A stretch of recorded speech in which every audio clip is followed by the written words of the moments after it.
Hello বন্ধুরা, তোমরা সবাই কেমন আছো? আশা করছি তোমরা সবাই যে যেখানে আছো ভালো আছো, সুস্থ আছো। আমিও ভালো আছি। তো সকাল থেকে ভিডিওটা শুরু করতে পারিনি কারণ তাড়াতাড়ি করে রান্নাবাড়ি কমপ্লিট করে নিয়েছি। তো এখন ঘুরতে যাব। ঘুরতে যাবো বলতে এর আগেও তোমাদেরকে নিয়ে গেছিলাম। আমাদের এখানে নিগমনগরে যে নিগমানন্দর আশ্রম আছে সেখানে আজকে যাব, কারণ আজকে হলো অক্ষয় তৃতীয়া। তো সেই কারণেই সেখানে কোনো বিশেষ তিথিতে ওই মন্দিরে উৎসব হয়। তো সেই ঠাকুরের প্রসাদ খেতেই যাব। তো তার জন্য আমার স্নান ধান সমস্ত কিছুই কমপ্লিট হয়ে গেছে। তো এখন আমি রেডি হব জন্য আলমারিটাও খুলে নিলাম। তো দেখো আজকে এই শাড়ি আর ব্লাউজটা বের করে নিলাম, কারণ শাড়ি আমার পরাই হয় না। আমি যখন যেখানেই যাই তাড়াহুড়ো করে কুর্তি পরেই চলে যাই সব জায়গায়, শাড়িগুলো পরাই হয় না।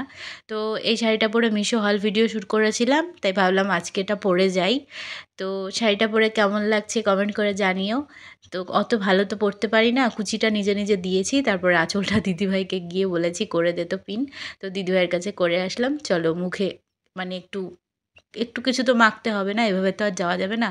তো বাইরে যেহেতু প্রচুর রোদ, সেরকম কিছুই মাখবো না, একটুখানি টোনার অ্যাপ্লাই করে নিলাম। না হলে না মুখটা কেমন খসখস করছে, যত শীত থাকুক গরম থাকুক দেখবে মুখে কিছু না মাখলে না মুখটা যেন কেমন হয়ে থাকে।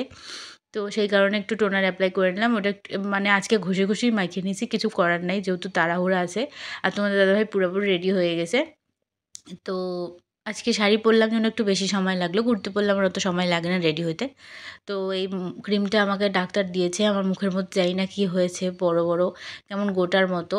তো পরে একটা ভ্লগে তোমাদের সাথে শেয়ার করবো, সেজন্য ডাক্তার দিয়েছে। ওই ক্রিমটা একটুখানি অ্যাপ্লাই করে নিলাম। তো বাইরে প্রচুর গরম, জানি না ক্রিম গলে গলে পড়বে কি না, কী করবো, ডাক্তার দিয়েছে দিতে তো হবেই বলো। আর মাথা কেটে যাচ্ছে, তার কারণ আমার ফোনটা সেরকমভাবে ওপাশে রাখার জায়গা নেই, জানালার মধ্যে রেখে দিয়েছিলাম। আর ট্রাইপডটাতে রেখে দেখলাম ওটা অতটা লম্বা হয় না, সেজন্য আমার মাথা কেটে যাচ্ছে। তারপরে একটু পিছিয়ে বালিশের মধ্যে রেখে দিয়েছি, তখন দেখছি না তোমাদেরকে দেখা যাচ্ছে, মানে আমাকে পুরো না দেখতে পারলে কি তোমরা ভিডিওটা দেখে ভালো লাগবে তোমাদের, বলো? মাথা কেটে যাচ্ছে। তো এই যে এখন চুলগুলো আঁচড়ে নিচ্ছি। তো আজকে একটু অন্যরকম ভিডিওটা করলাম, কারণ আমার এভাবে রেডি হওয়া তোমাদের সাথে কোনো দিন শেয়ার করি নাই। আর রান্নাঘরের ভিডিও তো প্রতিদিন মানে ডেইলি ব্লগ তো অনেকগুলোই দিয়েছি, তাই ভাবলাম আজকে আর রান্নাবাড়ি দেখাবো না। তো খালি সেরকম কিছুই করিনি, ডাল আর বরবটি ভাজা করেছি। মা তো দুপুরেও দুধ ভাত খায়, রাত্রেও দুধ ভাত খায়, মানে তরকারি দিয়ে খাওয়ার পরে দুধ ভাত খায়। তো বললো, আর পটল আলু কেটে দিয়েছিল, বললো এখন করতে হবে না, রাত্রে এসে করে নিও, রাত্রে হয়ে যাবে। তো মা ডাল আর বরবটি ভাজা দিয়ে খেয়ে নিয়েছিল, আর দুধ দিয়ে খেয়েছিল। তো দেখো আমার তোমাদের সাথে কথা বলতে বলতে এই জট ছাড়ানো হয়ে গেছে চুলের, আর চুলটা এভাবেই ক্লিপ দিয়ে আটকে নিয়েছি, যেহেতু ভেজা আছে, যেতে যেতে শুকিয়ে যাবে। টোটোতে যাব, হেঁটে যাব না রোদের মধ্যে, হেঁটেও যাওয়া যায় কিন্তু যাব না আজকে। তো এখন এই যে সিঁদুরটা পরে নিচ্ছি, আর চুলটা নর্মালি একটা ক্লিপ দিয়ে আটকে নিলাম। তো তোমাদেরকে দেখিয়েও দিলাম পেছন ঘুরে কেমন লাগছে চুলটা। জানি আমার চুলগুলো না কোনোভাবে স্টাইল করা যায় না, জানি কোকড়া তো, মানে কোথাও গেলে ওই ভেজা থাকলে এমন করে বেঁধে যায়, আর নয়তো খোপাই করে রাখি, কী করব, কিছু করা যায় না। তো রেডি হতে হতে আমি হাঁপিয়েও গেছি, সেজন্য এখন একটু জলও খেয়ে নেব। গরম লেগে গেছিলো প্রচুর, আর বোতলে জলও ছিল না, এসে ভরেছিলাম। তো চলো বেরোই। আর পুরোপুরি রেডি হওয়ার পরে আমার কেমন লাগছে, আমি আরেকটু বড় টিপ পরি, কিন্তু আজকে ইচ্ছে হলো একটু ছোট টিপ পরার। আর আমার টিপগুলো না একটু ওপরে পরতে ভালো লাগে, আর এরকম ধরনের শাড়িও দরকার হয়, সবসময় ভালো ভারী শাড়ি না পরা যায় না। সেজন্য ওই হালকা শাড়িগুলো মিশোর থেকে নিয়েছি। আর একটা আছে খয়েরি রঙের, খয়েরি কালো, আর এটা একটু ওই যে সিলভার গোল্ডেন টাইপের আঁচলটা, আর শাড়িটা পুরো ডিপ গ্রিন কালারের। আর তোমাদের দাদাভাই ওপাশে গেছিলো একটু, এটা বাড়ির ভেতর দিকটা আমাদের। তো ওখানে একটু গেছিলো কার সাথে বা কথা বলতে। তো এখন এই যে আমরা দুজনে মিলে বেরোচ্ছি। তো এই যে আমরা এখন বেরিয়ে গেছি, যাচ্ছি, তোমার দাদাভাই সামনে আছে। চলো যাই, প্রচণ্ড ভিড় হয়েছে শুনলাম, পাশের বাড়ি একটা দাদাভাইকে ফোন করেছিল, ও গিয়ে খেতে বসেও গেছে। তো তোমাদের সবাইকে শুভ অক্ষয় তৃতীয়া, খুব ভালো কাটুক তোমাদের দিনটা। চলো যাই, গিয়ে তারপর দেখাচ্ছি কী কী করছি, মানে কী কী করছি বলতে প্রসাদ খেতেই তো যাচ্ছি, খেয়েই চলে আসবো। তো ওই যে দাদাভাই আছে তোমাদের পাশে, জানি না কতটা দেখা যাচ্ছে রোদে, আমিও কিছুই দেখতে পাচ্ছি না, তার মধ্যে চশমাটাও পরতে ভুলে গেছি। তো আর ভিতরে গেলাম না চশমা আনতে। তো চলো যাই, গিয়ে তারপর সবটা তোমাদেরকে দেখাই। তোমাদের দাদাভাইকে বললাম আমাকে আর তোমাকে একসাথে তোলো। তো তো দেখো কীভাবে ক্যামেরাটা ধরে রেখেছে, মানে ও আর আমি রাস্তায় একসাথে বেরোলে না এরকম, মানে সারা রাস্তায় আমরা এমনই গল্প করতে করতে যাই, এমনই হাসতে হাসতে যাই, মানে একটা না একটা কথা ও বলতে থাকে, একটা না একটা কথা আমিও বলতে থাকি। তারপরে দেখো আমি হাতে নিয়ে দেখিয়ে দিলাম, তারপরে দেখো এখন ঠিকঠাকভাবে ক্যামেরা ধরতে পেরেছে। ধরো আমি কোনো দিন অসুস্থ থাকলাম, তখন আমি ভ্লগ যদি না করতে পারি, সেদিন তো ও করতে পারবে, সেজন্য ওকে শিখিয়ে রাখছি। এমনিতেও হেল্প করে দেয়, ভিডিও টিডিও করে দেয়। তো কথা গল্প করতে করতে মানে গল্প করে কথা বলতে বলতে চলে আসলাম আমাদের বাড়ির সামনে। পেছনে যে দেখালাম ঘুরিয়ে, ওটা আমাদের বাড়ির গলি। আর এটা গলির থেকে বেরোয় সামনে পাকা রাস্তা। তো টোটোর জন্য এখন দাঁড়িয়ে আছি। তো টোটোতে উঠে গেছি বন্ধুরা। তো সেরকম বেশি কিছুই সাজিনি, ওই ক্রিমটা একটু লাগিয়েছিলাম, একটা ছোট্ট টিপ আর একটা কানের পরেছিলাম। তো সাজিনি, ইচ্ছে করছিল না, দুপুরবেলা না গরমের মধ্যে আরও সাজতে ইচ্ছে করে না। তো এই যে এখন ফাইনালি চলেই এসেছি প্রায়। এই যে প্রাচীলটা দেখতে পাচ্ছ, তার পাশে একটা মানে নিগমনগর স্কুল আছে, তার পাশে হলো আশ্রমটা। মানে ওই যে প্রাচীলের ওপর দিয়ে দেখানোর চেষ্টা করছিলাম। তো টোটো দাদাটা খুবই ভালো ছিল, একদম আশ্রমের সামনে নিয়ে গিয়ে নামিয়ে দিয়েছে। সব টোটো যেতে চায় না, রাস্তার মধ্যে নামিয়ে দেয়। তো দাদাটা খুবই ভালো ছিল, একদম সামনে নিয়ে গিয়ে নামিয়ে দিয়েছে। আর পাশের ঘরের কাকুমণি আর মেজো কাকু অনেকক্ষণ আগেই চলে এসেছে। একসাথে আমাদের আসার কথা ছিল, কিন্তু তোমাদের দাদাভাই যেহেতু দোকান আছে, ও দোকান থেকে বাড়িয়ে গেছিলো একটা সময়। আর আমারও যেহেতু রান্না করে আসতে হয়েছে, ঘরের আরও কাজ ছিল, তো সেগুলো করে ফাইনালি আশ্রমে চলে আসলাম। আর তোমরা যে ভিডিওর টাইটেলটা দেখেছো, অক্ষয় তৃতীয়ার দিন ছাদ ঢালাই হলো, তো এটা এই আশ্রমের ছাদ ঢালাইয়ের কথাই আমি লিখেছিলাম। তো এখানে নতুন করে এই মন্দিরটা হয়েছে, মানে কথা আটকে যাচ্ছে কিছু মনে করো না, অনেক রাত্রিবেলা আমি ভিডিও মানে ভয়েস ক্লিপটা দিচ্ছি, তো তো ঘুমও পেয়েছে, সেজন্য এমন হচ্ছে। তো যাই হোক, এই মানে পাশে একটা মন্দির আছে, দেখাচ্ছি তোমাদেরকে। ওই যে সাদা রঙের যে দেখতে পাচ্ছ, ওটা হলো পুরনো মন্দির, আর এর পাশে যেটা হচ্ছে বড় করে, সেটা হলো নতুন মন্দির। এই নতুন মন্দিরেরই ছাদ ঢালাইয়ের কাজ আজকে হচ্ছে। তার সাথে আজকে মানে অনেক কিছুই আছে আশ্রমে, তো সেই জন্যই প্রসাদ খেতে এসেছি। মানে বললামই, বিশেষ তিথিতে অনেক মজা হয় আশ্রমে, অনেক উৎসব হয়। তো আমি সবসময় তো আসতে পারি না, কিন্তু বিশেষ বিশেষ দিনে আসার চেষ্টা করি। এর আগেও এসেছিলাম, তোমাদের সাথে শেয়ার করেছিলাম আশ্রমটা।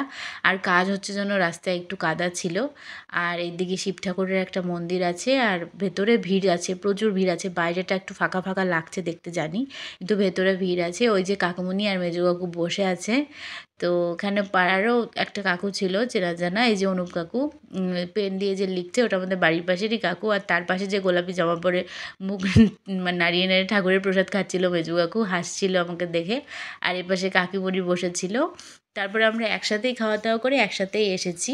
মানে যাওয়ার, ওরা আমাদের একটু আগে গেছিলো, এই আর কি। একসাথেই যাওয়ার কথা ছিল, আমাদের যেহেতু দেরি হয়েছে তাই ওরা আগে চলে গেছিলো। মেজো কাকুর তো বয়স হয়েছে, উনি হেঁটে হেঁটে পাকা রাস্তা অবধি যেতে পারবে না, সেজন্য বাড়ির পাশের একটা টোটোতে ওরা দুজনে গেছিলো। বাড়ির পাশের একটা টোটোতে ওরা দুজনে গেছিলো। তো আমি বলেছিলাম তোমরা যাও, আমরা আসছি। তো আমি ঠাকুরের মন্দিরের ভেতরে আজকে ঢুকতে পারিনি, কারণ আমার একটু সমস্যা ছিল বন্ধুরা, বুঝতেই পারছো। তো বাইরে থেকে তোমাদেরকে দেখাচ্ছি। আর ভেতরে পৈতের অনুষ্ঠান হচ্ছে, সেই জন্য ভিড় আছে। উপনয়ন হচ্ছে ভেতরে, উপনয়নের অনুষ্ঠান হচ্ছে, সেই জন্য ভেতরে খুব ভিড় আছে বন্ধুরা। তো এই যে পাশে দেখতে পাচ্ছ যে কত বাঁশ, এটা নতুন মন্দির হচ্ছে, তাই জন্য এই ছাদ ঢালাই তোমাদের ওপাশ থেকে একবার দেখালাম, আবার এপাশ থেকে দেখাচ্ছি। তো আর কত রোদের মধ্যে কাজ হচ্ছে দেখো। আর মন্দিরটা এত ভালো লাগে না এখানে আসলে, মানে মনটা না পুরো শান্তি হয়ে যায়। মানে রোদ না থাকলে আসলে পরে, বিকেল বিকেলের দিকে আসলে পরে আরও ঠান্ডা ঠান্ডা হাওয়া গায়ে লাগে, আরও সুন্দর লাগে। তো তোমাদের দাদাভাই আমাকে বললো একটু পিছিয়ে বন্ধুদেরকে দেখাও, তাহলে দেখতে সুবিধে হবে। তো এখন এই যে আমরা একটু চারপাশটা ঘুরে ঘুরে দেখছিলাম, যেহেতু মানে খাওয়ার এখনও প্রসাদ দেওয়া শুরু হয়নি। আর তোমার দাদাভাই আর আমি গল্প করছিলাম দাঁড়িয়ে দাঁড়িয়ে দেখছিলাম। আর তোমার দাদাভাই শিখিয়ে দিচ্ছিলো, এভাবে ধরো ওভাবে ধরো। মানে ও দূর থেকে জিনিসপত্র না ভালো দেখাতে পারে, কিন্তু ক্যামেরাটা ধরতে পারতো না, কিন্তু আজকে সেটাও শিখে গেছে। তো এই দেখো আমরা এখন ভেতর দিয়ে আসলাম। এই যে সামনে যে দেখতে পাচ্ছ বড় দোতলা, এটা পুরোটাই খাওয়ার জায়গা। তো এখানে ভেতরে পুরো ভর্তি ছিল, দেখে মনে হচ্ছে না কত বড় জায়গা, কিন্তু এত লোক হয় না, এই জায়গাও ছোট মনে হয়। আর বাইরে দেখো সব লাইন দিয়ে দাঁড়িয়ে আছে, মানে একজনের খাওয়া হলে আরেকজন বসে পড়বে। তো ভেতরে এসে তো পুরো সেদ্ধ হয়ে যাওয়ার মতো অবস্থা হয়েছিল, এত গরম। ফ্যান চলছে, কারেন্ট যাচ্ছে, বন্ধ হয়ে যাচ্ছে, আবার কারেন্ট আসছে, আবার চলছে, এমনই হচ্ছিল। মানে এই যে দেখতে পাচ্ছ, এখানে দাঁড়িয়ে তোমাদেরকে এই ক্লিপটা তুলে দেখালাম। এর থেকে 1 ঘন্টা পরে আমি খেতে বসেছি, তাও অনেক মানে ধাক্কাধাক্কি হয়েছে, অনেক কষ্ট করে জায়গা পেয়ে খেতে বসেছি।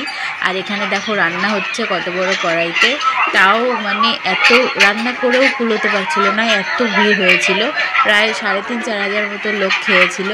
তো এখানে রান্নাবান্না হচ্ছে, আর ওপাশে গরুও আছে। এটা আশ্রমের ভেতরের দিকটা বন্ধুরা, এখানে রান্নাবান্না হয়। আর বিশাল বড় বড় কড়াই আছে এখানে। কতটা বুঝতে পারছো জানি না, দূর থেকে দেখালাম। আর এখানে দেখো প্রথমে যারা খেতে বসেছে তারা এখনও প্রসাদ পায়নি। আসলে রান্নাবাড়ি বসাতে আজকে নাকি দেরি হয়েছে, তাই শুনছিলাম চেনা জানা লোকের কাছে। তো একটু পরে খেতে বসে কথা বলছি, তো একটু বললাম খেতে বসে কথা বলছি, তো তার একটু পরে আমরা বাইরে বসেছিলাম ছায়াতে। তারপরে বাড়ির পাশে একটা কাকুমণি ছিল, ও বুঝতে পেরেছে যে এখনই খাওয়া দাওয়া শেষ হয়ে যাবে, মানে আশ্রমেরই এক কাকু আছে, তারই বউ আশ্রমের কাজের সাথে যুক্ত। তো কাকুমণি ডেকে নিয়ে আসলো, তারপরে আমরা এই যে লাইন ধরে জায়গা ধাক্কাধাক্কি করে পেয়ে খেতেও বসে গেছি। আর সামনে সবাই মিলে বসেছে, মানে কাকুমণিও আমাদের সাথেই ছিল, কিন্তু ভিড়ের মধ্যে একটু সামনে চলে গেছিলো। একই লাইনে কাকুমণি ছিল, মানে তোমাদের দাদাভাই আর আমার বসার পরে আমার ডান পাশে তোমাদের দাদাভাই ছিল, তার 5-7 জনের পরে কাকুমণি ছিল। আর মেজো কাকু যে কাকুর সাথে বসেছিল বাড়ির পাশে অনুপ কাকু, তার সাথে ভেতরে খেয়েছিল রান্নাঘরে বারান্দায় টেবিলে। আর ও পাশে খাওয়া দাওয়া করে আমরা এখন একটু বাইরে ঘোরাঘুরি করছিলাম। ওই দেখো মেজো কাকু কাকুপড়ি আসছে, মানে এদিক দিয়ে বাড়ি বেরোতে গেছি কিন্তু কাজ হচ্ছে জন্য ওদিকের গেটটা বন্ধ, তারপরে এপাশ দিয়ে বেরিয়ে যাচ্ছি এখন। আর আকাশটাও তোমাদেরকে দেখাবার জন্য ওই ভিডিওটা নিচ থেকে করেছিলাম। এত ভালো লাগছিল না, একটু গরম লাগছিল কিন্তু ভালো লাগছিল। এই পরিবেশটা ভীষণই সুন্দর লাগে আসলে। আর দেখো কত ধুলো, মানে ছাদ ঢালাইয়ের কাজ এত লোক নিয়ে শুরু হয়েছে, তাও অনেক দিনে শুরু হয়েছে। মানে ছাদ ঢালাইয়ের কাজটা আজকে হচ্ছে, কিন্তু মন্দিরটা অনেক দিন আগেই তৈরি হওয়া শুরু হয়েছে। আর এই দেখো এটা হলো মেন গেট ঢোকার। তো মেজো কাকু দাঁড়িয়েছিল কারণ কাকিমণি গেছে আইসক্রিম কিনতে, তো আমিও এখন একটু চলে গেলাম।